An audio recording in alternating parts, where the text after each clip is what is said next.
What does buying a listing mean when it comes to a seller and a listing agent? We get this question actually frighteningly a lot.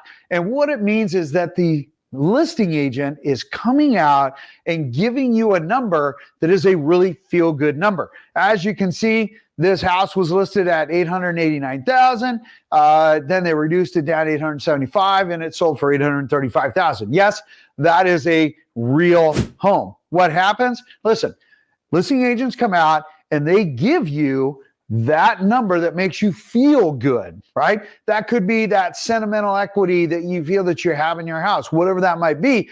But you know deep in your heart that that value is probably too high. In fact, most homes that become a statistic as far as being either canceled or expired, they felt one of two things. One, their home was overpriced because the buyers were telling them it was overpriced, or two, they felt that the agent wasn't doing enough. And that is, again, a common thing because most agents, like in these homes, if I blow this up really fast, listen, the one we just saw, which in Kirkland, these are just most recent. The one just in the middle there, listed at 1.5, reduced down to 1.35, ended up selling at 1.31. Right down below in Bellevue there, it listed at 3.2, dropped down to 3.95 because they felt that was a good idea, ended up selling at 2.635.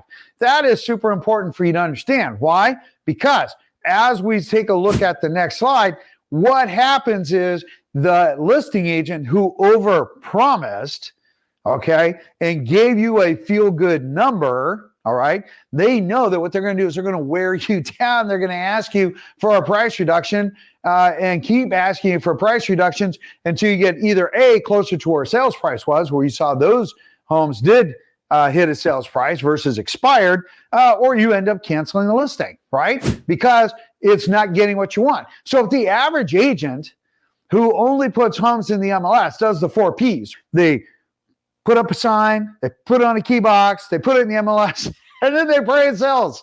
That's it. That's their plan. And they come in and they offer you a really feel-good price, and that doesn't work. So when you hear that they're offering or saying that they can do so much more, it doesn't have to be massive amounts. Many times that red flag should be going off. Why? Because it gives you an idea of what to expect. Because here's the thing. You see, buyers are the makers of the market. Translated into simple language, buyers tell a seller what value is. Buyers are super smart. It's no different than you when you go out to your grocery store, or you go out, clothes shopping, or you go out and you look at a car, or you look at any item and you get that, hey, that's a good value, that's a bad value. If it's a good value, you move forward. If it's a bad value, you move on. But the seller only gets to say, hey, here's what I want. And they're takers of the market because they get to take only what the buyers are willing to offer. That is super important to understand, and why we see canceled and expired listings, because they get that wrong and they have an agent who comes in and promises them something that really, in the end of the day, they know they're not going to get. But they got your listing, they got your business, and they can attract buyers to come in. So the final message as we look at this slide, good agents aren't cheap, and bad agents, they're just not good. Anyway, if you have any questions, feel free to reach out.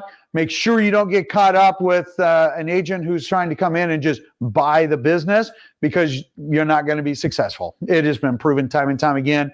Sorry. In the meantime, I'll see you on the next video. Have a great day. Take care.